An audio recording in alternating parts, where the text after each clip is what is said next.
علی رسولہ الکریم اما بعد فاعوذ باللہ من الشیطان الرجیم بسم اللہ الرحمن الرحیم رب اشرح لی صدری ویسر لی امری واحلل عقدۃ من لسانی یفقہوا قولی ظہر الفساد فی البر والبحر بما کسبت ایدی الناس لیذیقہم بعد الذی عملوا لعلہم یرجعون۔ شروع کرتی ہوں اللہ کے نام سے جو بے انتہا مہربان نہایت رحم فرمانے والا ہے۔ ارشاد باری تعالیٰ ہے کہ ظاہر ہو گیا فساد خشکی اور سمندر میں لوگوں کے ہاتھوں کی کمائی کی وجہ سے، تاکہ وہ ان کو ان کے بعض اعمال کا مزہ چکھائے، شاید کہ وہ لوٹ آئیں، رجوع کر لیں۔ معزز خواتین، اس وقت جب ہم اپنے آس پاس کی دنیا پہ نظر دوڑاتے ہیں، خواہ ہم اپنے گھروں کو دیکھیں، خاندانوں کو دیکھیں، اپنے شہر کو دیکھیں یا اپنے ملک کو دیکھیں، یا مجموعی طور پر پوری دنیا کی صورتحال کو دیکھیں، تو یوں لگتا ہے جیسے چین رخصت ہو گیا ہو۔ دنیا دن بدن ایسے حالات سے دوچار ہوتی چلی جا رہی ہے کہ ہر شخص کا خوف بڑھتا جا رہا ہے، بے یقینی اور بے اعتمادی کے سائے پھیلتے چلے جا رہے ہیں۔ اور قرآن پاک کی یہ آیت بالکل سچی نظر آتی ہے کہ ظہر الفساد فی البر والبحر، ظاہر ہو گیا فساد خشکی پر بھی اور سمندر میں بھی، یعنی کوئی جگہ کوئی گوشہ دنیا کا ایسا نہیں رہا کہ جسے پرامن اور پرسکون جگہ کہا جا سکے۔ کچھ عرصہ پہلے تک جن علاقوں کو اور جن جگہوں کو امن کی جگہ کہا جاتا تھا اور جہاں پر لوگ سمجھتے تھے کہ جا کر دنیاوی ترقی اور خوشحالی کے دروازے کھل جاتے ہیں، وہ جگہیں بھی اب محفوظ نہیں رہی، پرامن نہیں رہی۔ دنیا میں لوگ اس وقت جہاں بھی آباد ہیں کسی نہ کسی طرح پریشانی کا شکار ہیں۔ ایسے میں ہم کیا کریں؟ ہماری ذمہ داری کیا ہے؟ ہم سکون اور امن کہاں تلاش کریں، کہاں پائیں؟ بنیادی طور پر تو ایک حدیث قدسی میں اللہ سبحانہ وتعالیٰ فرماتے ہیں کہ میں نے سکون کو جنت میں رکھ دیا، لوگ اسے دنیا میں تلاش کرتے ہیں، بھلا وہ کیسے پائیں گے؟ حقیقت یہ ہے دنیا امتحان کی جگہ ہے، سکون کی جگہ نہیں ہے۔ یہاں پر ہر شخص ایک محدود وقت کے لیے آیا ہے، تھوڑے عرصے کے لیے آیا ہے، اور ہر ایک سے دیکھا یہ جا رہا ہے کہ وہ کرتا کیا ہے، اور بالآخر ہم میں سے ہر ایک کو اپنے اعمال کے ساتھ واپس پلٹنا ہے، اور پھر ایک دن آئے گا کہ ہم سب کو اپنے رب کے حضور حاضر ہونا ہے، اور جو کچھ ہم یہاں پر کر رہے ہیں اپنی انفرادی زندگی میں یا اجتماعی زندگی میں، اس کا حساب کتاب دینا ہے، اور اس کے بعد جو زندگی شروع ہوگی وہ اصل زندگی ہوگی۔ اس میں خوش قسمت ہیں وہ لوگ کہ جن کو اللہ تعالیٰ ایسی جگہ عطا کرے کہ جہاں نہ کوئی خوف ہوگا اور نہ غم، اور یہ اللہ کا وعدہ ہے کہ وہ اپنے دوستوں کو ایسی ہی جگہ عطا کرے گا، ان لوگوں کو جو اللہ کی رضا میں زندگی بسر کرتے ہیں۔ الا ان اولیاء اللہ لا خوف علیہم ولا هم یحزنون، سن لو اللہ کے دوستوں کو نہ کوئی خوف ہوگا اور نہ غم ہوگا۔ لیکن اس خوف اور غم سے نجات پانے کے لیے ضروری ہے کہ ہم اپنی اس زندگی کو اور اپنی اس دنیا کو بھی حت الوسع پر امن بنانے کی کوشش کریں، اپنے رویے، اپنے طریقے، اپنی سوچ کا انداز اور انسانوں کے ساتھ معاملات ایسے انداز میں ہوں کہ جس میں ایک دوسرے کے لیے تکلیف اور دکھ کا سبب نہ ہو۔ لیکن ہم دیکھتے ہیں کہ انفرادی سطح ہو یا اجتماعی سطح، دکھوں اور تکلیفوں میں اضافہ ہی ہوتا چلا جا رہا ہے، اور ہر شخص پریشان ہے کہ وہ کیا کرے۔ لیکن بات یہ ہے کہ کیا کسی بھی مسئلے کا حل محض پریشان ہونا ہوتا ہے؟ نہیں، کوئی بھی پریشانی پریشان ہونے سے حل نہیں ہوتی، کوئی بھی تکلیف صرف تکلیف کا ذکر کرنے سے دور نہیں ہو جاتی، جب تک کہ انسان اس کے لیے کوئی عملی قدم نہ اٹھائے۔ ایسے حالات میں انسان کس کی طرف رجوع کرے، کس سے پوچھے، کون اسے بتائے کہ وہ اس دنیا میں زیادہ بہتر طور پر کیسے زندگی بسر کر سکتا ہے؟ اگرچہ کلی سکون، مکمل خوشی اور مکمل اطمینان کہ جس میں کوئی خوف اور غم اور دکھ اور پریشانی ہو ہی نہ، وہ تو دنیا میں ممکن نہیں، لیکن پھر بھی انسان اپنے رویے اور اپنے اچھے طریقوں سے اور اللہ تعالیٰ کی اطاعت اور رضامندی میں زندگی گزار کر اس دنیا کو بھی کسی حد تک پرامن ضرور بنا سکتا ہے. یعنی ایسا نہیں کہ دنیا میں امن قائم نہیں ہو سکتا، ضرور ہو سکتا ہے، لیکن اس کے لیے ہر شخص کو انفرادی طور پر کوشش کرنا ہوگی، کیونکہ کوئی بھی معاشرہ افراد سے مل کر بنتا ہے. ہر شخص صرف ایک نہیں ہوتا، ایک ایک فرد مل کر پوری قوم بن جاتا ہے. ایسے قطرے قطرے سے مل کر بنتا ہے سمندر. اسی طرح باقی تمام چیزوں میں بھی یہی اصول ہے. اس لیے اگر ہم سب اپنے اپنے طور پر یہ سوچیں کہ میں کیا کر سکتا ہوں، تو اس سے انشاءاللہ تعالی اجتماعی طور پر کچھ نہ کچھ فرق ضرور آئے گا.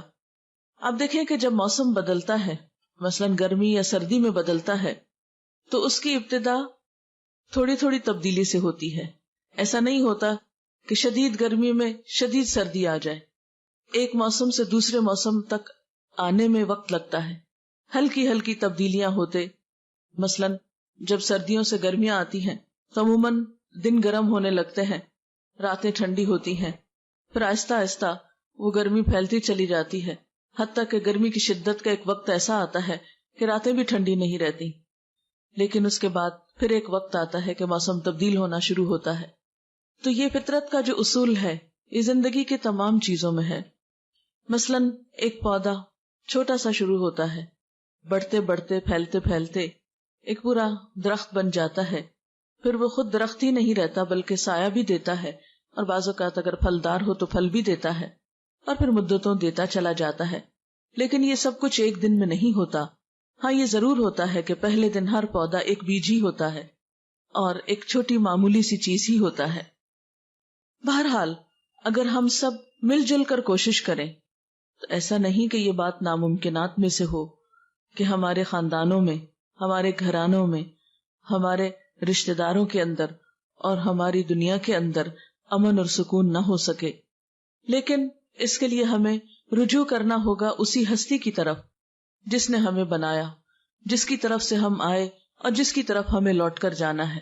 تو آئیے دیکھتے ہیں کہ وہ اس بارے میں کیا فرماتا ہے کہ ہمیں کیا کرنا چاہیے. سب سے پہلی بات تو یہ یاد رکھیں کہ اس دنیا میں جو بھی مشکلات آتی ہیں، مصائب یا پریشانیاں آتی ہیں، یا چھوٹی یا بڑی کوئی تکلیف یا آفت آتی ہے، یہ اللہ تعالیٰ کی طرف سے ایک وارننگ ہوتی ہے. یہ بندے کو خبردار کرتی ہے، بندے کو جگاتی ہے، احساس دلاتی ہے. اس کو اس بات کا احساس دلاتی ہے کہ دیکھو کہیں تم غلطی پر تو نہیں. اسی کے بارے میں ہم دیکھتے ہیں کہ قرآن پاک میں اللہ تعالیٰ فرماتے ہیں وَلَنُذِيقَنَّهُم مِّنَ الْعَذَابِ الْأَدْنَىٰ دُونَ الْعَذَابِ الْأَكْبَرِ لَعَلَّهُمْ يَرْجِعُونَ کہ اس بڑے عذاب سے پہلے ہم اسی دنیا میں کسی نہ کسی چھوٹے عذاب کا مزہ انہیں چکھاتے رہیں گے، شاید کہ یہ رجوع کر لیں. یعنی دنیا میں انسان کو چھوٹی چھوٹی تکلیفیں جو آتی ہیں وہ کس لیے آتی ہیں کہ انسان اپنی غلطی کا اعتراف کرے، اس پر معافی مانگے اور اپنی غلطی کا ازالہ کرتے ہوئے پھر اصل کی طرف لوٹے. مثلا آپ نے دیکھا ہوگا کہ اگر عام حالات میں ہمیں اپنی غلطی کا احساس نہ ہو، لیکن جو ہی کوئی تکلیف آتی ہے، کوئی چوٹ لگتی ہے، کوئی پریشانی ہوتی ہے، تو فوراً پہلا خیال یہ آتا ہے کہیں مجھ سے کوئی ایسا گناہ تو نہیں ہو گیا، کہیں مجھ سے کوئی کوتاہی تو نہیں ہوگی. اور یہ خیال ہر دل میں آتا ہے، ہر اس دل میں جو زندہ ہو، ہر اس انسان کے اندر یہ سوچ ایک دفعہ ضرور آتی ہے کہ میں نے کچھ کیا تو نہیں ایسا کہ میرا رب مجھ سے ناراض ہو گیا ہو. اگرچہ انسان پر تکلیفیں اور آزمائشیں امتحان کے طور پر بھی آتی ہیں، ضروری نہیں ہوتا کہ ہر وقت انسان گناہگار ہی ہو تو اس کے اوپر پکڑ آئے، لیکن پھر بھی عموماً یہی ہوتا ہے کہ اللہ تعالیٰ بندہ مومن کے ساتھ ایک احسان فرماتا ہے کہ اس کو اس کی غلطیوں کا احساس دلاتا رہتا ہے. عام طور پر آنے والی تکلیف اور انسان کی غلطی میں کوئی نہ کوئی مماثلت ہوتی ہے. مماثلت کا مطلب یہ کہ کوئی ریزمبلنس ہوتی ہے. عموماً ہم نے کسی کے ساتھ کچھ ایسا کیا ہوتا ہے تو اللہ تعالیٰ کسی بندے سے وہی چیز ہمارے لیے کروا دیتا ہے. بعض اوقات ہم نے اگر کسی کا حق مارا ہے تو کوئی دوسرا ہمارا حق مار جاتا ہے. جب وہ ہمارا حق مارتا ہے تو پھر ہم اس وقت ضرور سوچتے ہیں کہ کبھی میں نے تو نہیں کسی کے ساتھ ایسا کیا. اور جس شخص کو یہ سوچ مل جائے جس کے اندر یہ احساس پیدا ہو جائے کہ کہیں میں نے تو نہیں کسی کے ساتھ زیادتی کی، کہیں میرا تو کوئی قصور نہیں، وہی انسان دراصل اللہ تعالیٰ کی محبت کا مرکز ہوتا ہے. یہ اللہ کا خاص انعام ہوتا ہے کہ وہ بندے کو ایسی مثبت سوچ دے. کیوں؟ اس لیے کہ ایک حدیث میں آتا ہے جس بندے سے اللہ تعالیٰ کو محبت ہوتی ہے وہ اس کو آزما لیتا ہے. پیغمبروں سے اللہ تعالیٰ سب سے بڑھ کر محبت کرتا ہے، ان پر آزمائشیں بھی سب سے زیادہ آتی ہیں. اور صحابہ کرام میں ہم دیکھتے ہیں کہ جب دنوں تک ان پر کوئی پریشانی نہیں آتی تھی تو اس پر پریشان ہو اٹھتے تھے کہ کہیں ایسا تو نہیں کہ اللہ تعالیٰ ہمیں بھول گئے ہیں. اس کا یہ مطلب نہیں کہ انسان کو دکھ تکلیف مانگنی چاہیے یا پریشانی مانگنی چاہیے، نہیں. عافیت کی دعا کہ یا اللہ ہر تکلیف سے محفوظ رکھ، یہ اللہ تعالیٰ کی پسندیدہ ترین دعاؤں میں سے ہے. یعنی اللہ تعالیٰ سے بندہ جو دعائیں مانگتا ہے اس میں اللہ تعالیٰ کو جو دعا بہت پسند آتی ہے وہ یہ دعا ہوتی ہے کہ یا اللہ تو مجھے خیر و عافیت سے رکھ. عافیت مانگنا اللہ تعالیٰ کو بہت پسند ہے. لیکن عافیت کی دعا، خیر خیریت کی دعا مانگنے کے باوجود اگر کوئی دکھ یا غم یا پریشانی آ جاتی ہے یا کوئی تکلیف پہنچ جاتی ہے تو پھر ایسے موقع پر انسان کو اللہ تعالیٰ کے بارے میں برا نہیں سوچنا چاہیے، ناراض نہیں ہونا چاہیے، دل میں برا گمان نہیں لانا چاہیے. ضرور سوچنا چاہیے کہ اللہ تعالیٰ ضرور مجھے کوئی سبق دینا چاہتا ہے، میری کوئی اصلاح چاہتا ہے، مجھ سے کوئی توبہ استغفار چاہتا ہے، رجوع چاہتا ہے، اپنے قریب کرنا چاہتا ہے. جس بندے کو یہ سوچ نصیب ہو جائے تو وہ آزمائش اس کے درجوں میں بلندی اور اضافے کا سبب بنتی ہے.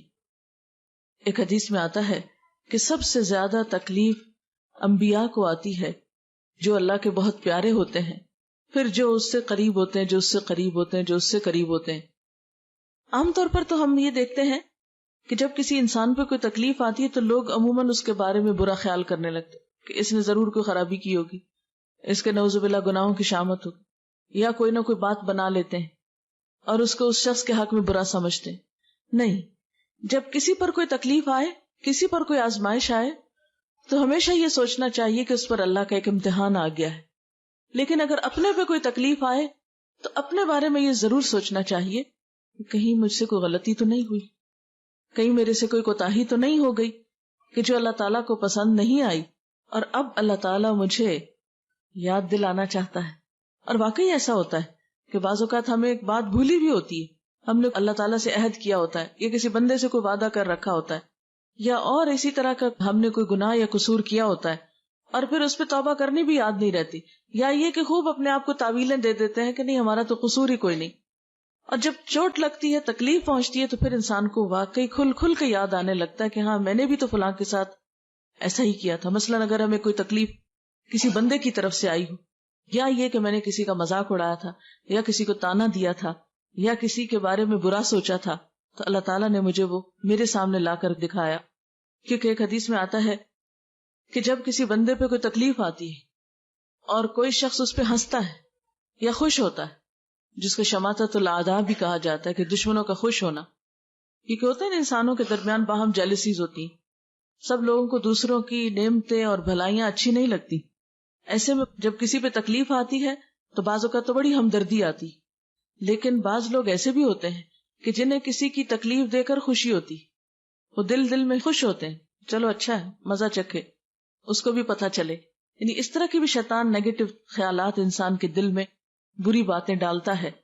اب ایسے وسوسے آنے پر انسان کو توبہ استغفار کرنی چاہیے کہ یا اللہ میں کسی کی تکلیف پہ نہ ہنسوں، میں کسی کے نقصان پر نہ ہنسوں، میں کسی کے دکھ پر خوش نہ ہوں.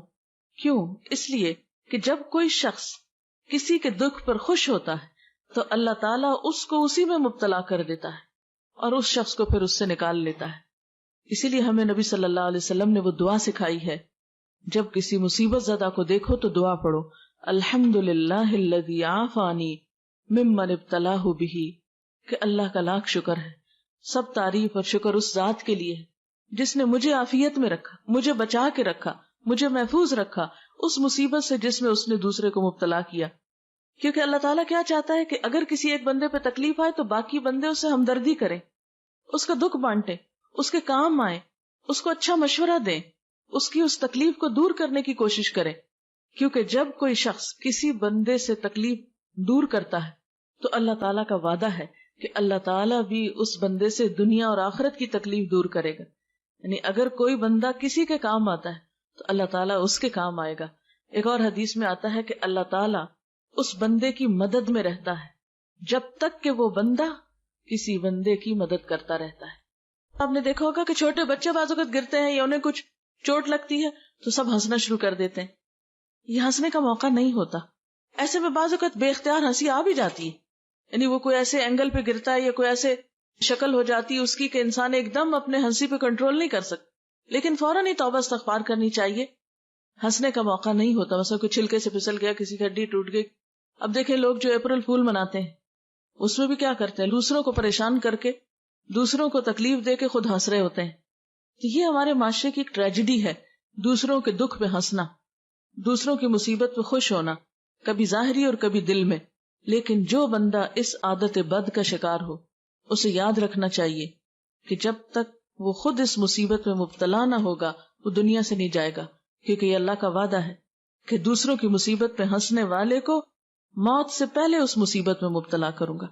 اس لیے کسی کی بیماری اور دکھ دیکھیں یا کوئی چھوٹی بڑی مصیبت, چھوٹی سے چھوٹی تکلیف میں بھی کسی کو دیکھیں, فوراً یہ دعا پڑھیں, کیونکہ حدیث میں آتا ہے کہ جو شخص مصیبت زدہ کو دیکھ کر یہ دعا پڑھتا ہے اللہ تعالیٰ اسے اس مصیبت سے بچا لیتا ہے. کوئی بیماری ہو, کوئی غم ہو, دکھ ہو, تو اس کے ساتھ اظہار ہمدردی بھی کرے اور اس کے ساتھ ساتھ یہ ہے کہ اپنے لیے دعا بھی مانگ لے. بہرحال دنیا کے جتنے بھی دکھ ہوتے ہیں, چاہے وہ جسمانی تکلیفیں ہوں, چاہے وہ اولاد کی تکلیف ہو, چاہے وہ مالی پریشانی ہو, چاہے وہ کوئی اور دکھ ہو جس کا کوئی نام نہ ہو لیکن وہ انسان کو کھائے جا رہا ہو, یہ ساری چیزیں, حتیٰ کہ ایک کانٹا بھی جو مومن کو چبھتا ہے وہ بھی اس کے گناہوں کا کفارہ بن جاتا ہے. اس لیے ہمیشہ یہ سوچنا چاہیے کہ کہیں کو اللہ تعالیٰ کی ناراضگی کی بات تو نہیں ہو گئی, اور دکھ اور غم کے پہنچنے پر فوراً اللہ کی طرف رجوع کرنا چاہیے. قرآن پاک میں اللہ تعالیٰ فرماتے ہیں وَلَنَبْلُوَنَّكُمْ بِشَيْءٍ مِّنَ الْخَوْفِ وَالْجُوعِ وَنَقْصٍ مِّنَ الْأَمْوَالِ وَالْأَنفُسِ وَالثَّمَرَاتِ وَبَشِّرِ الصَّابِرِينَ الَّذِينَ إِذَا أَصَابَتْهُمْ مُصِيبَةٌ قَالُوا إِنَّا لِلَّهِ وَإِنَّا إِلَيْهِ راجعون. ہم ضرور آزمائیں گے تم کو ساتھ کسی بھی چیز کے خوف میں سے, جانوں اور مالوں کے نقصان میں سے, اور پھلوں کے نقصان میں سے, اور خوشخبری دے دو صبر کرنے والوں کو کہ جب انہیں کوئی مصیبت پہنچتی ہے تو فوراً کہتے ہیں ہم اللہ کے لیے ہیں اور اسی کی طرف لوٹ کے جانے والے. یعنی ہم بھی اللہ کی طرف سے آئے ہیں, اسی نے ہمیں یہاں رہنے کا موقع دیا اور واپسی بھی اسی کی طرف. فرمایا اولئک علیہم صلوات من ربہم ورحمہ, ایسے ہی لوگوں پر رب کی طرف سے نوازشیں ہوں گی اور اللہ کی رحمت بھی ایسے لوگوں پر آئے گی. اس لیے فوراً اللہ سے رجوع کی دعا کرنی چاہیے. ایک صحابی آپ صلی اللہ علیہ وسلم کے پاس تھے کہ آپ کا چراغ بجھ گیا, یعنی جیسے لائٹ چلی جاتی ہے, تو اس موقع پر آپ نے انا للہ پڑھا. اس نے کہا کہ کیا چراغ کے بجھنے پہ بھی انا للہ پڑھا جاتا ہے؟ تو آپ نے فرمایا کیا یہ مصیبت نہیں ہے؟ یعنی لائٹ کا جانا بھی تو ایک مصیبت ہوتی.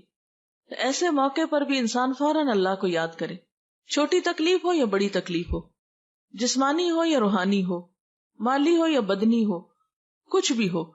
کسی انسان نے کوئی تانا دے دیا, کوئی بےزتی کر دی, کوئی کچھ کر دیا, اس موقع پر بھی فوراً اللہ کی طرف رجوع کرنا چاہیے. قرآن پاک میں اللہ تعالیٰ فرماتے ہیں وَأَنِيبُوا إِلَىٰ رَبِّكُمْ وَأَسْلِمُوا لَهُ مِن قَبْلِ أَن يَأْتِيَكُمُ الْعَذَابُ ثُمَّ لَا تُنصَرُونَ, اور پلٹ آؤ اپنے رب کی طرف اور مطیع بن جاؤ, یعنی اطاعت کرنے لگو اس کی, اس سے پہلے کہ تم پہ عذاب آ جائے اور پھر کہیں سے تمہیں مدد نہ مل سکے. یعنی اس سے پہلے کہ بڑی مصیبت میں پھنسو اپنے رب کی طرف پلٹ آؤ, لوٹ آؤ, معافی مانگ لو, اسے راضی کر لو, کیونکہ ویسے بھی جانا تو اس کی طرف ہے نا. خدا نخواستہ اس سے بڑی کوئی پریشانی آ گئی کہ جس میں زندگی سے بھی ہاتھ دھونا پڑ گیا, اللہ نہ کرے, تو پھر کیا ہوگا؟ پھر کیا منہ دکھائیں گے اس کو؟ پھر مرنے کے بعد تو کوئی اس کو راضی کر نہیں سکتا. یہی ایک چانس ہے, یہی ایک موقع ہے کہ اللہ تعالیٰ سے انسان گڑ گڑا کے دعائیں مانگے اور اس سے معافی مانگے اپنے سارے قصوروں کی کہ اللہ اگر یہ تکلیف تیری کسی ناراضگی کی وجہ سے آئی ہے تو میں اپنے سارے قصوروں کا اعتراف کرتا ہوں تاکہ تو مجھ سے راضی ہو جائے. اس لیے کہ اگر رب راضی تو ہر چیز انسان کے لیے آسان ہے, اور اگر وہ ناراض ہے تو دنیا کی ساری خوشیاں انسان کے لیے ہیج ہیں. سب سے بڑا غم انسان کا یہ ہونا چاہیے کہ میرا رب مجھ سے راضی ہو جائے. پھر اسی طرح آپ دیکھیں کہ بعض تکلیفیں تو ذاتی ہوتی ہیں، لیکن بعض تکلیفیں قومی اور اجتماعی ہوتی ہیں. آج کی دنیا میں اس وقت ہم دیکھتے ہیں کہ امت مسلمہ پہ ایک بہت سخت وقت ہے. ہماری آزادیاں خطرے میں ہیں، ہماری جان و مال خطرے میں ہے ایک طرح سے، اور اتنے انپریڈکٹیبل حالات ہیں کہ کسی چیز کو آپ پریڈکٹ نہیں کر سکتے کہ یہ ہوگا یا وہ ہوگا، کچھ نہیں پتا کیا ہوگا. جو بھی ظلم و ستم دنیا میں ہوتا ہے، ہم یہ نہیں کہہ سکتے کہ یہ تو اس پر ہوا اور ہمیں کچھ نہیں ہو سکتا. ہمارا یہ رویہ نہیں ہونا چاہیے. ہمیں فوراً سوچنا چاہیے کہ ایسا ان کے ساتھ کیوں ہوا، کیا وجہ تھی، یہ حالات وہاں کیوں پیش آئے، اور خدا نہ خواستہ کہیں ایسا تو نہیں کہ ہم بھی کسی ایسے ہی رستے پہ چلے جا رہے ہوں، کہیں ایسا تو نہیں کہ ہم بھی اللہ تعالیٰ کی ناراضگی کے کام کر رہے ہوں ایک قومی حیثیت میں. اسی لیے اللہ سبحانہ وتعالیٰ قرآن پاک میں فرماتے ہیں وَاتَّقُوا فِتْنَةً لَا تُصِيبَنَّ الَّذِينَ ظَلَمُوا مِنْكُمْ خَاصَّةً، بچو اس فتنے سے کہ جو تم میں سے صرف ان لوگوں کو خاص طور پہ نہیں پہنچے گی، یعنی جس کی شامت جنہوں نے تم میں سے ظلم کیا. وَاعْلَمُوا أَنَّ اللَّهَ شَدِيدُ الْعِقَابِ، اور جان لو بے شک اللہ سخت سزا دینے والا ہے. یعنی کسی قوم پر خدا نہ خواستہ جب کوئی عذاب یا مصیبت آتی ہے تو یہ نہیں ہوتا کہ اس میں سے یہ کہا جائے کہ ہاں فلاں فلاں تو بڑا نیک تھا، اس کو باہر نکال لیا جائے. نہیں، پھر جب ایسی آزمائشیں اور آفات اور مصیبتیں آتی، خدا نہ خواستہ کہیں زلزلہ ہو، کہیں اور ایسی تکلیف ہو، تو پھر یہ نہیں ہوتا کہ چند لوگوں کو وہاں سے نکال لیا جائے یا بچا لیا جائے. وہ تو پھر آٹے کے ساتھ گن بھی پس جاتا ہے. اور ہم دیکھتے ہیں کہ ایک حدیث میں بھی اس طرح کا مفہوم آتا ہے کہ جب کسی قوم پر اجتماعی عذاب آتا ہے تو اس میں نیک و بد سب مارے جاتے ہیں. پھر قیامت کے دن ہر شخص اپنی نیت کے ساتھ اٹھے گا. یعنی دنیا میں تو جب تکلیف آتی ہے تو سب پر پھر یکساں آتی ہے، پھر اس وقت فرق نہیں ہوتا الا یہ کہ اس کے لیے انسان پہلے سے اللہ سے توبہ کرے، رجوع کرے اور اپنی حالت بہتر بنانے کی کوشش کرے. لیکن ایک دفعہ اگر کوئی ایسی چیز آ جائے تو پھر اس میں فرق نہیں رہتا. اس کے لیے انسان کو کیا کرنا چاہیے؟ انڈیویجولی اور اجتماعی سطح پر استغفار کرنا چاہیے، اللہ سے توبہ کرنی چاہیے کہ یا اللہ ہم اپنے سارے قصوروں کا اعتراف کرتے ہیں، اپنے سارے گناہ مانتے ہیں، تو ہمیں معاف کر دے، دنیا میں بھی عزت کی زندگی عطا کر اور آخرت میں بھی ذلت سے محفوظ رکھ. قرآن پاک میں اللہ سبحانہ وتعالیٰ فرماتے ہیں وَأَنِ اسْتَغْفِرُوا رَبَّكُمْ ثُمَّ تُوبُوا إِلَيْهِ يُمَتِّعْكُمْ مَتَاعًا حَسَنًا إِلَىٰ أَجَلٍ مُّسَمًّى وَيُؤْتِ كُلَّ ذِي فَضْلٍ فَضْلَهُ وَإِن تَوَلَّوْا فَإِنِّي أَخَافُ عَلَيْكُمْ عَذَابَ يَوْمٍ كَبِيرٍ. اور یہ کہ تم اپنے رب سے معافی چاہو اور اس کی طرف پلٹ آؤ تو وہ ایک مدت خاص تک تم کو اچھا سامان زندگی دے گا اور ہر صاحب فضل کو اس کا فضل عطا کرے گا. لیکن اگر تم منہ پھیرتے ہو تو میں تمہارے حق میں ایک بڑے ہولناک دن کے عذاب سے ڈرتا ہوں. اسی طرح حضرت ہود علیہ السلام نے اپنی قوم سے یہی کہا وَيَا قَوْمِ اسْتَغْفِرُوا رَبَّكُمْ ثُمَّ تُوبُوا إِلَيْهِ يُرْسِلِ السَّمَاءَ عَلَيْكُمْ مِدْرَارًا وَيَزِدْكُمْ قُوَّةً إِلَىٰ قُوَّتِكُمْ وَلَا تَتَوَلَّوْا مُجْرِمِينَ. اور اے میری قوم کے لوگو، اپنے رب سے معافی چاہو پھر اس کی طرف پلٹ آؤ، وہ تم پر آسمان کے دہانے کھول دے گا، یعنی خوب بارشیں برسیں گی اور تمہاری موجودہ قوت پر مزید قوت کا اضافہ کرے گا. مجرم بن کر منہ نہ پھیرو. یعنی انسان کو دنیا میں قوت حاصل کرنے کا طریقہ کیا بتایا گیا کہ تم اپنے رب کو راضی کرو، کیونکہ حقیقت یہ ہے کہ جس کے ساتھ اللہ کی مدد ہو، جس کے ساتھ اللہ تعالیٰ کی رحمت ہو، پھر وہ شخص کہیں بھی نقصان نہیں اٹھاتا، کیونکہ اس کائنات کی سب سے بڑی قوت اللہ کی قوت ہے. اور جس نے اپنے رب کو راضی کر لیا اس نے سب سے مضبوط سہارے کو تھام لیا، وہ اللہ کی حفاظت میں آ گیا، اور جو اللہ کی حفاظت میں آ جائے اسے کوئی بھی پھر نقصان نہیں دے سکتا. اور اللہ کی حفاظت میں آنے کے لیے کیا نسخہ ہے؟ استغفار کا نسخہ ہے. اور قرآن پاک میں الگ الگ کے علاوہ سب کو مل کر بھی استغفار کرنے کے لیے کہا گیا ہے. ارشاد باری تعالیٰ ہے وَتُوبُوا إِلَى اللَّهِ جَمِيعًا أَيُّهَا الْمُؤْمِنُونَ لَعَلَّكُمْ تُفْلِحُونَ. اور توبہ کرو اللہ کی طرف سارے مل کر، اکٹھے ہو کر، جمیعاً أَيُّهَا الْمُؤْمِنُونَ اے مومنو، لَعَلَّكُمْ تُفْلِحُونَ تاکہ تم کامیاب ہو جاؤ. اب اللہ تعالیٰ سے استغفار کا طریقہ کیا ہے؟ ایک تو یہ کہ انسان اپنی زبان میں استغفار کرے، اکیلے کرے یا ایسے جیسے اکٹھے کہیں بھی کسی مجلس میں ہیں. مرد حضرات تو روز نمازوں میں جمع ہوتے ہیں، جمعے میں ہوتے ہیں اور بڑے بڑے اجتماعات میں ہوتے ہیں.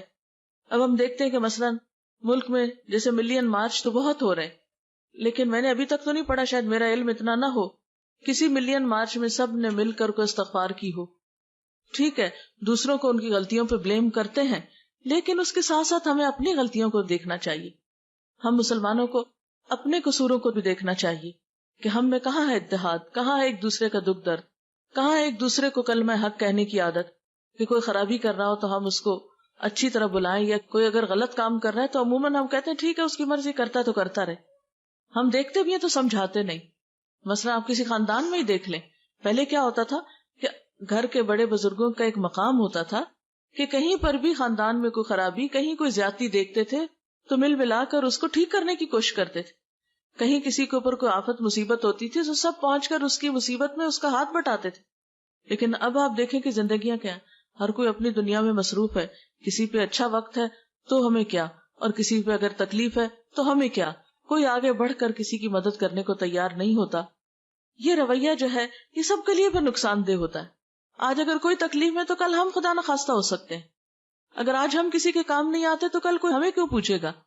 انسان تنہا زندگی نہیں بسر کر سکتا، انسان کو انسان کی ضرورت ہے. اس لیے زندگی گزارنے کا یہ رویہ اور یہ نسخہ کہ انسان صرف اپنی ذات کی فکر کرے، صرف اپنے آپ میں رہے، انتہائی نقصان دہ رویہ ہے، انتہائی نقصان دہ طریقہ ہے. کیونکہ کوئی بھی انسان اکیلا سب کچھ نہیں کر سکتا.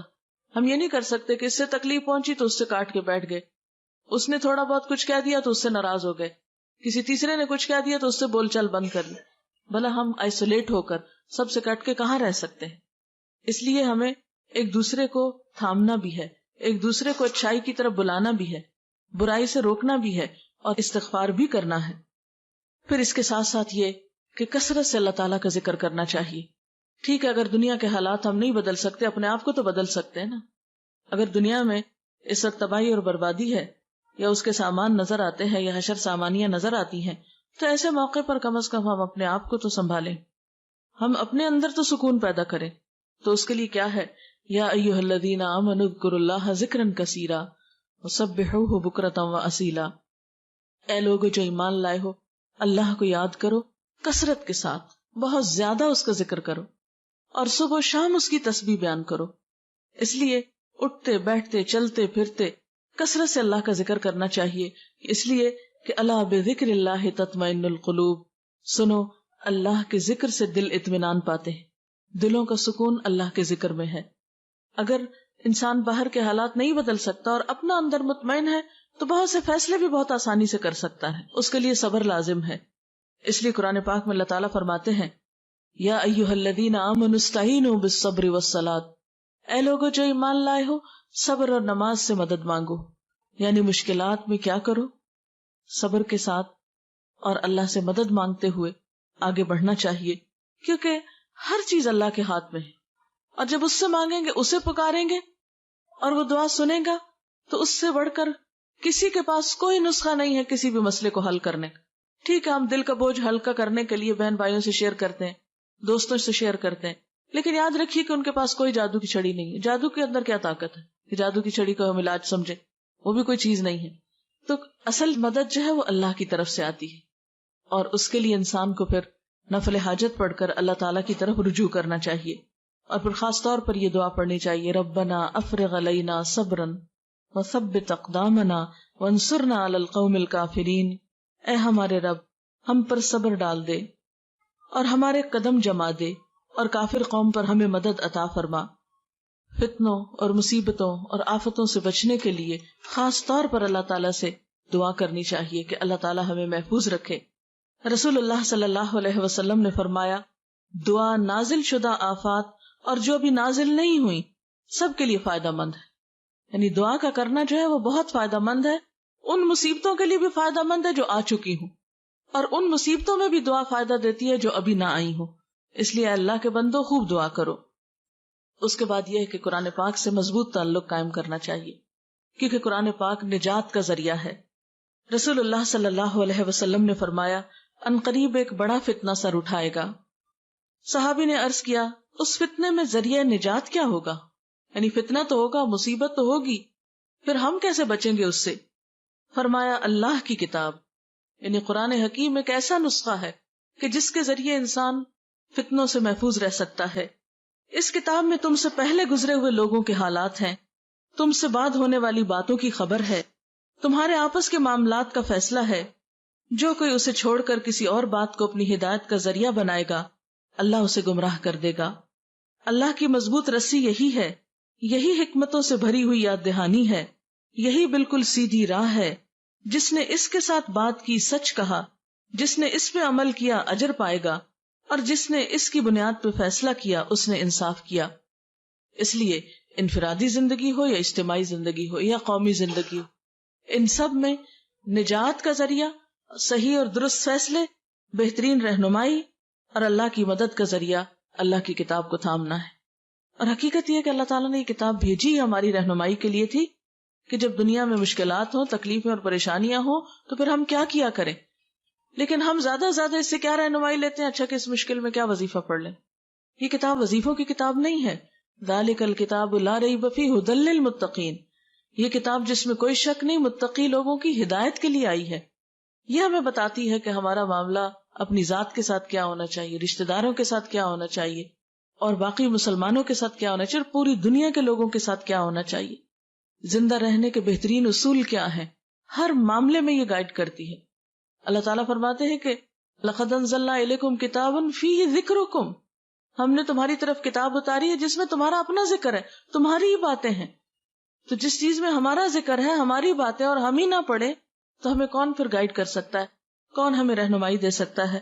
اور اسی کے بارے میں اللہ سبحانہ وتعالیٰ نے ہمیں خاص ہدایت دی ہے، کتاب انزلناہ الیک مبارک لیدبروا آیاتہ ولیتذکر اولو الالباب، ایک کتاب جسے ہم نے اتارا ہے بہت برکت والی ہے تاکہ لوگ اس کی آیات میں غور و فکر کریں اور عقل والے اس سے نصیحت پکڑیں، یعنی اس کی روشنی میں زندگی بسر کر کے زندگی کی بہت سی مشکلات سے نپٹیں۔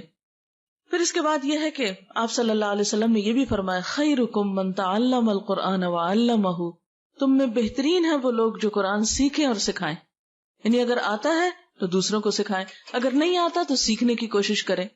اور چونکہ اس کتاب کو مبارک کتاب کہا گیا، برکتوں والی کتاب کہا گیا، اس لیے یہ ہو نہیں سکتا کہ جو شخص اس کے ساتھ تعلق رکھے پھر اس کی زندگی میں خیر و بھلائی نہ آئے۔ پھر اس کے بعد یہ ہے کہ جو یہ کتاب پڑھتے جائیں اور اچھے کاموں کے کرنے کا موقع ملے، سمجھ آئے، تو پھر ان کاموں میں دیر بھی نہ کی جائے۔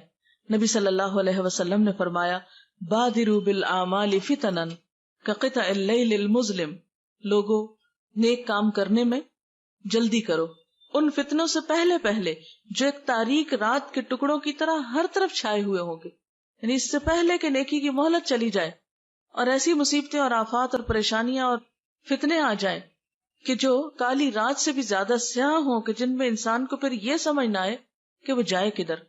آج کل بھی جب میں اخبار پڑھتی ہوں یا میں دیکھتی ہوں ٹیلی ویژن پہ نیوز وغیرہ، تو میں جب عراقی لوگوں کا حال دیکھتی ہوں تو میں سوچتی ہوں یہ بھی ہماری طرح کے انسان ہیں۔ آج ہی میں شاید پڑھ رہی تھی کہ 3 ارب ڈالر کا بارود جو ہے وہ استعمال ہوا ہے۔ آپ خود سوچے کہ کبھی ایسا ہوتا ہے نا 14 اگست میں جب کبھی فائر ورکس ہوتا ہے تو جس رات کو ہوتا ہے، اب یقین کریں کہ ساری رات ایسا لگتا ہے کہ جیسے ہر طرف سے بارود کی اور مسالے کی بو آ رہی ہو اور دھواں دھواں دھواں، ایک بے چینی سی ہوتی۔ میں سوچ رہی تھی کہ جس ملک کے اندر اتنا بارود پھٹا ہو، جس ملک کے اندر کئی فٹ کی اور کئی میٹر کی گہرائی تک جا کے بم پھٹے ہوں، وہاں کے لوگوں کی نیندیں اور آرام اور ان کا سانس لینا، اور جہاں پانی نہ ملتا ہو، جہاں بجلی نہ ہو، آپ دیکھیں چند گھنٹوں کے لیے بجلی جاتی ہے تو کیا برا حال ہو جاتا ہے، جہاں دنوں بجلی نہ ہو، جہاں ہسپتالوں میں بجلی نہ ہو، جہاں ہر طرف ایک افراتفری اور لوٹ مار ہو، جہاں بچے جو ہیں وہ اپنی زندگی سے ہاتھ دھو رہے ہوں، جہاں زخمیوں کی مرہم پٹی کرنے والا کوئی نہ ہو، جہاں ہسپتالوں میں مورچریز میں پڑے ہوئے مردے تعفن چھوڑ رہے ہوں، ان کو دفنانے والا نہ ہو کوئی، تو آپ خود سوچ سکتے ہیں کہ وہاں لوگوں کی زندگی کتنی اجیرن ہوگی، کیسی آزمائش ہوگی۔ بچوں کو چھوٹی سی کوئی تکلیف ہوتی ہے تو ہم بے چین ہو اٹھتے ہیں۔ آج ہی صبح میں ایک تصویر دیکھ رہی تھی اور بچہ فوت ہو چکا تھا، تو اس کی ماں اس کا ہاتھ پکڑ کے اسے چوم رہی تھی، اور بچے کا منہ ایسے کھلا تھا جیسے نیند میں عام طور پہ بچوں کا منہ کھل جاتا ہے۔ ایسے ماں کا حال دیکھ کے بالکل صبر نہیں مجھے آ رہا تھا کہ یا اللہ ہم بھی مائیں ہیں اور ہم اپنے بچوں کو ذرا سی دیر نہ دیکھے تو ہمیں چین نہیں آتا۔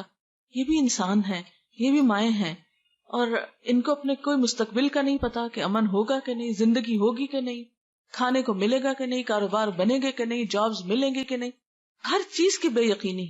یہ ساری آفت جو ہے یہ اگر انسانوں کے گروہ پہ آ گئی ہے تو آپ دیکھ ہی رہے ہیں کہ دنیا میں باتیں کیا ہو رہی ہیں کہ اب کس کی باری ہے. حیرت ہوتی ہے مجھے ایسی باتیں سن کر اور کر کے کہ ہم کس بات کے انتظار میں بیٹھے، اب کس کی باری. یعنی یوں لگتا ہے جیسے میچ کھیلا جا رہا ہو اور ایک دوسرے سے پوچھ رہے ہو کہ اب کس کی باری ہے. یعنی کس قدر افسوسناک حال ہے اور کتنی بے حسی ہے کہ بجائے اس کے کہ ہم اللہ سے توبہ کریں اور استغفار کریں، ہم اس انتظار میں بیٹھے ہیں کہ اب کس کی باری ہے. کوئی کھیل ہے، کوئی میچ ہے کہ جس کو ہم دیکھ دیکھ کے لطف اندوز ہو رہے ہیں. تو ایسے موقعوں پر جو نیکی اپنی ذاتی حد تک خود کسی کو احساس دلا کے یا کوئی نیکی کا اچھا کام ہم کر سکتے ہیں تو وہ تو کم از کم کریں. آپ نے فرمایا کہ نیک اعمال کرنے میں دیر نہ کرو. کوئی پتہ نہیں کل کا دن کیسا ہو، کوئی پتہ نہیں کہ اگلا سال کیسا ہو، کل کا وقت کیسا آئے. اس لیے جو خیر بھلائی آج کر سکتے ہو اسے نہ ٹالو. اور اس میں آپ دیکھیں کہ سب سے پہلے ہمیں اپنے فرائض پورے کرنے چاہیے. ہم نماز میں سستی کر دیتے ہیں، اچھا ابھی پڑھی ہے چلو پھر پڑھ لیں گے، ابھی یہ نیند آ رہی ہے، ابھی ذرا ہم بازار میں ہیں، ابھی ہم وہاں جا رہے ہیں، ابھی جلدی ہے. کوئی نہ کوئی بہانہ کر کے ہم نمازیں چھوڑے رکھتے ہیں. آپ دیکھیں نماز وہ چیز ہے کہ جس کا قیامت کے دن سب سے پہلا سوال ہوگا. اگر یہی پوری نہیں تو آگے وہ کیا دکھائیں گے؟ یا تو ہم یہ کہیں کہ ہم نے مرنا نہیں، یا یہ کہیں کہ مرنے کے بعد جی نہیں اٹھنا، یا یہ کہیں کہ کوئی حساب کتاب ہے ہی نہیں. اگر ہم یہ کہتے ہیں تو پھر ٹھیک ہے جیسے چاہیں زندگی بسر کرے. جب ہم مانتے ہیں کہ قیامت آنی، جب ہم مانتے ہیں کہ ہم سے سوال ہوگا تو پھر ہم اپنے فرائض کیوں نہیں پورے کرتے؟ فرض ہوتا ہے، وہ لازمی چیز ہے، اس کا حساب ہونا ہے، اس کی پوچھ ہونی ہے. اس لیے اس کو کیے بغیر چارہ ہی نہیں، اس کو کیے بغیر گزارا ہی نہیں. وہ اسی وقت ہوگا جب ہم کریں گے.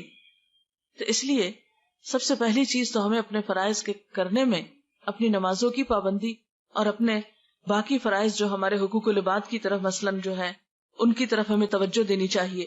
نبی صلی اللہ علیہ وسلم نے خاص طور پر دوسروں کا حق مارنے سے منع کیا ہے. اور دوسروں کا حق کیا ہے؟ مثلا بہن بھائیوں کا حق مار جانا، یا دوسروں کا حق مار کے ایک بچے کو دے دینا، یا اسی طرح کے اور بہت سے ظلم و ستم کے معاملات ہمارے معاشرے میں ہوتے رہتے ہیں. مثلا ہمارے یہاں لڑکیوں کو وراثت سے محروم کر دیا جاتا ہے، یا اسی طرح یہ ہے کہ جو رشتہ دار کمزور ہوتے ہیں یا یتیم بچے ہوتے ہیں، بعض اوقات ان کی پراپرٹی پہ، ان کے مال پہ، ان کی چیزوں پہ قبضہ کر لیا جاتا ہے.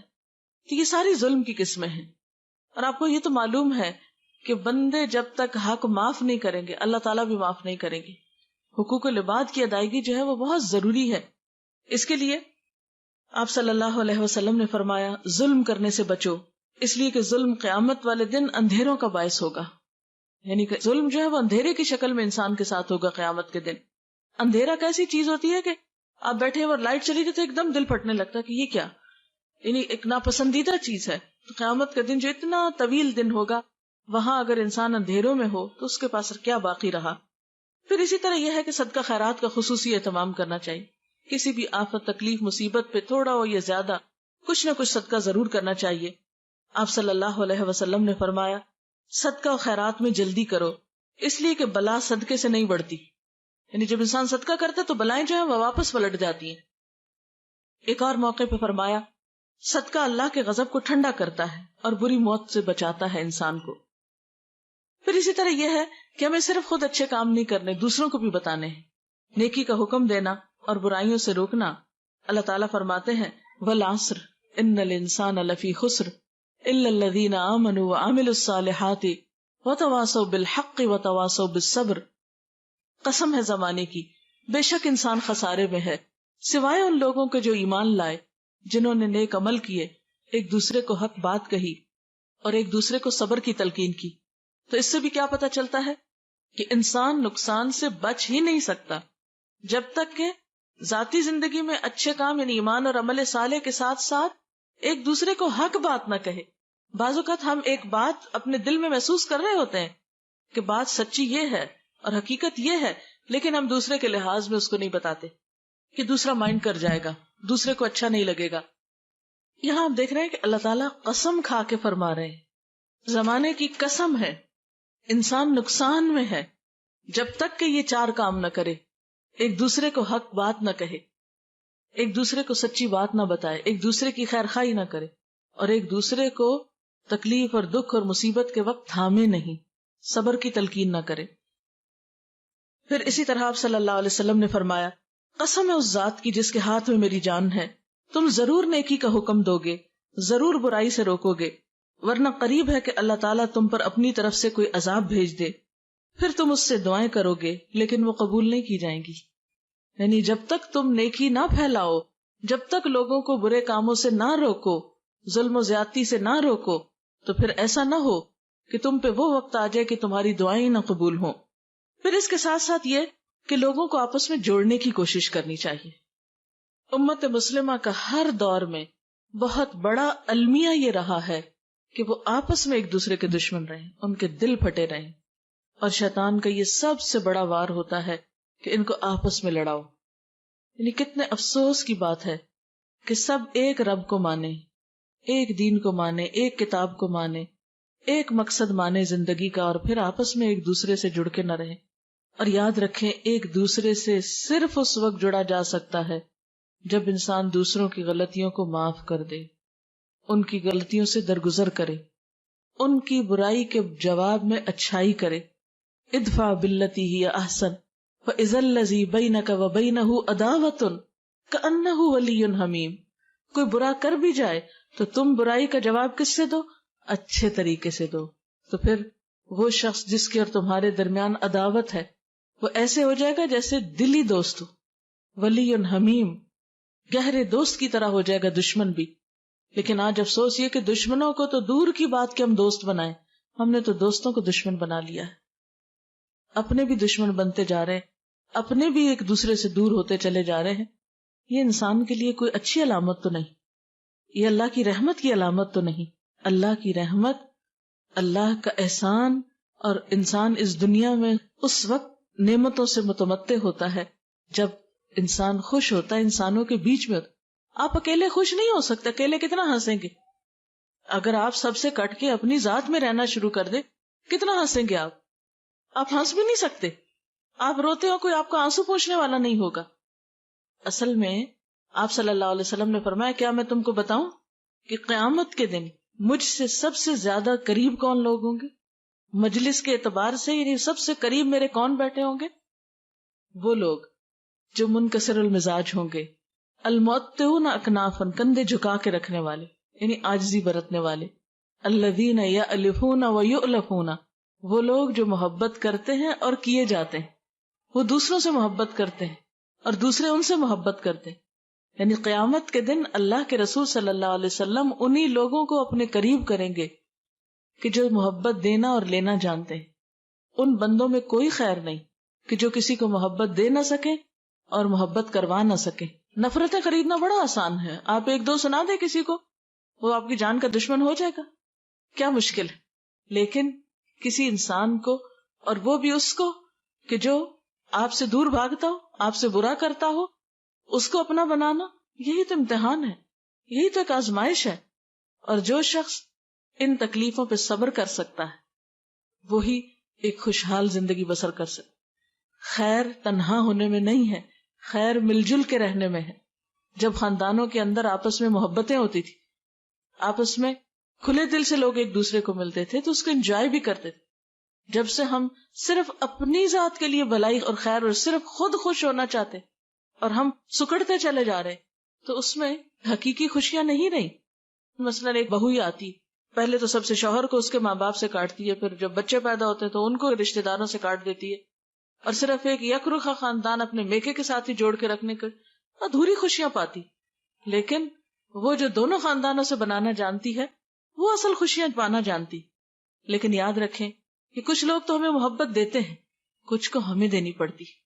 یعنی اپنے ماں باپ تو ہمیں دیتے ہیں، جواب میں اگر ہم نے دے دی تو کیا دیا، لیکن سسرال والے دیتے نہیں، انہیں دینی پڑتی۔ تو جب آپ دے کے وہاں سے لیتے، ایک تو نا کہ آپ لے کر دیتے ہیں، اور ایک یہ کہ دے کر لیتے ہیں، تو ماں باپ سے لے کر جواب میں دیتے ہیں اور سسرال کو دے کر جواب میں لیتے ہیں۔ اور صرف ماں باپ اور سسرال ہی کا کمپیریزن نہیں، سارے انسانوں کی یہی دو قسمیں۔ کچھ لوگ یک طرفہ طور پہ آپ سے محبت کرتے، آپ کچھ بھی کریں وہ آپ سے محبت کرتے ہیں، لیکن کچھ لوگوں کو آپ کو محبت دینی ہے تب وہ آپ سے محبت کریں گے۔ اس میں آپ کا کیا کمال ہے کہ کوئی خود سے ہی آپ سے محبت کر رہا ہے، اس میں آپ کا تو کمال نہیں۔ آپ کا کمال اس میں ہے کہ جو آپ سے کٹے جیسے وہ ایک حدیث قدسی میں آتا ہے جو مجھ سے کٹے میں اس سے جڑوں. لیکن ہم اکثر یہ بھی معلوم کرنے کی کوشش نہیں کرتے کہ کوئی مجھ سے کٹ رہا ہے تو کیوں کٹ رہا ہے. ہم کہتے ہیں ٹھیک ہے تم روٹھے ہم چھوٹے, نہیں بولتے تو نہ بولو جاؤ. یہ تو تکبر کی علامت ہے, یہ تو انا پرستی. اس انا پرستی کا نتیجہ کیا ہوگا؟ یہ ہمیں کہاں پہنچائے گی؟ کتنی خوشیاں دے گی؟ کتنا دین کا فائدہ ہوگا؟ اس لیے اگر ہم چاہتے ہیں کہ دنیا میں امن اور بھلائی ہو تو اس کے لیے ضروری ہے کہ ہم مسلمانوں کی صفوں میں اتحاد پیدا کرنے کی کوشش کریں, لوگوں کو آپس میں جوڑنے کی کوشش کریں, نہ کہ توڑنے کی کوشش. وَاعْتَصِمُوا بِحَبْلِ اللَّهِ جَمِيعًا وَلَا تَفَرَّقُوا, خصوصاً دین کے نام پر کہ اللہ کی رسی کو سب مل کے مضبوطی سے تھام, اور اللہ کی رسی اللہ کی کتاب ہے قرآن.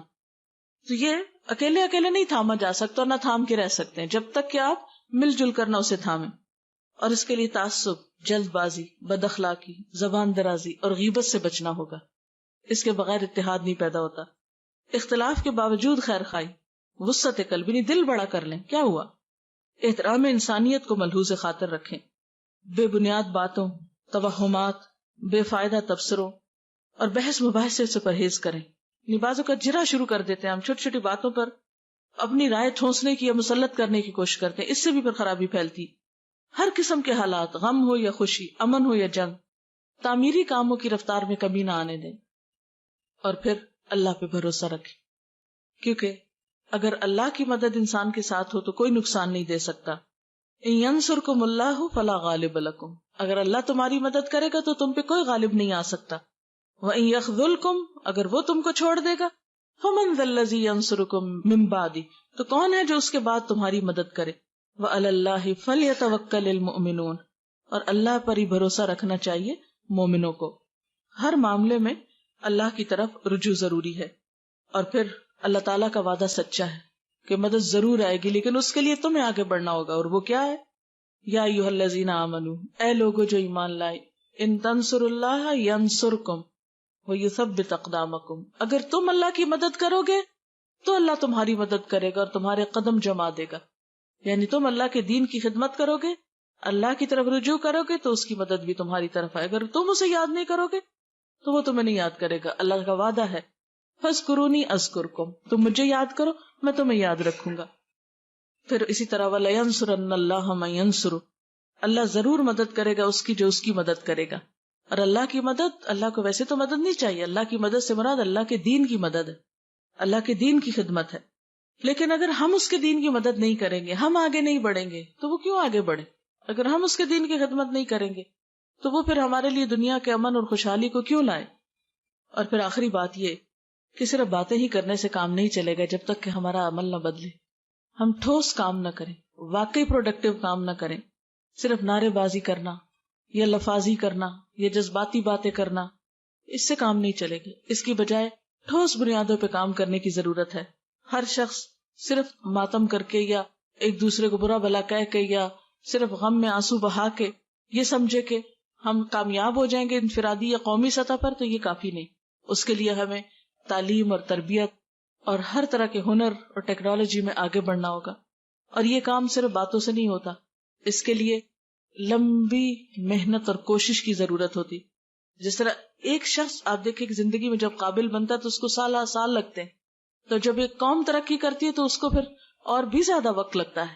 لیکن اگر سارے قدم اٹھانا شروع کر دیں, ہر شخص اپنی ذاتی حیثیت پہ دیکھے کہ میں کیا کر رہا ہوں, کیا دنیا میں جب مصیبت آتی ہے تو میرے عمل میں کچھ فرق پڑتا ہے, یا کسی کی تکلیف دیکھ کر مجھے کچھ نصیحت ہوتی ہے, میں اپنے طرز عمل کو بدلتی ہوں. اور چند ایک سوال ہیں, ہم سب اپنے آپ سے پوچھیں کہ کیا میں اپنا وقت ضائع تو نہیں کرتی؟ کیا میں نے سستی, کاہلی اور غفلت چھوڑ دی ہے؟ کیا میرے تعمیری کاموں میں کچھ تیزی آئی ہے؟ یعنی میں اپنا وقت زیادہ اچھے پروڈکٹیو کاموں میں گزارتی ہوں؟ کیا میرے معمولات میں کچھ تبدیلی آئی ہے؟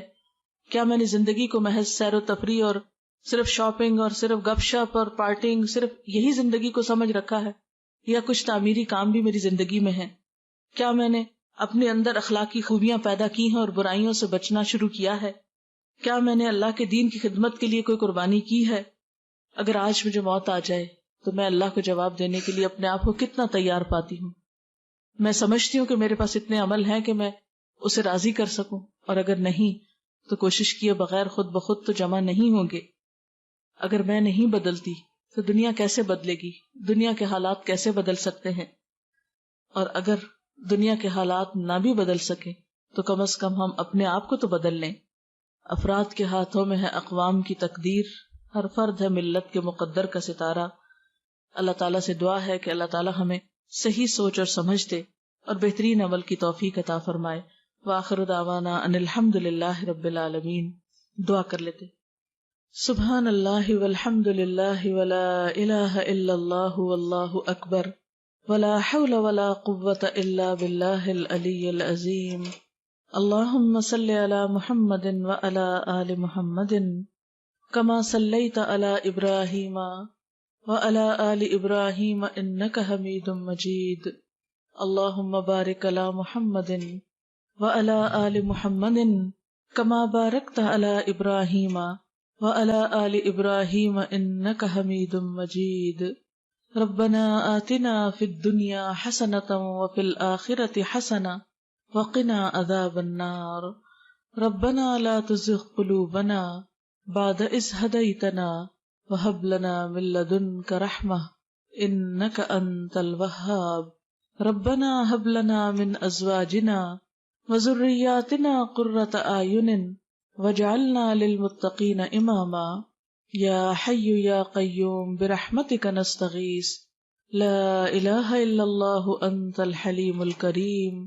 سبحان اللہ رب العرش العظیم والحمد للہ رب العالمین۔ رب نسألک موجبات رحمتک وعزائم مغفرتک والغنیمۃ من کل بر والسلامۃ من کل اسم لا تدع لنا ذنبا الا غفرتہ ولا ہما الا فرجتہ ولا حاجۃ ہی لک رضا الا قضیتها یا ارحم الراحمین۔ یا اللہ پاک، جو کچھ ہم نے پڑھا ہے اپنی رحمت سے اسے قبول فرما۔ یا اللہ تو ہم سب کو معاف فرما دے۔ یا اللہ ہمارے گناہوں سے درگزر فرما۔ یا اللہ ہم اپنے سارے قصوروں کا اعتراف کرتے ہیں۔ یا اللہ تو ہماری اصلاح فرما دے۔ یا اللہ ہمیں ہمارے نفس کے شر سے بچا لے۔ یا رب العالمین ہماری عبادت میں لذت پیدا کر دے، ہمیں نماز کا شوق عطا کر دے۔ یا رب العالمین ہمیں نمازوں کو اچھی طرح پورا کرنے کی توفیق عطا فرما۔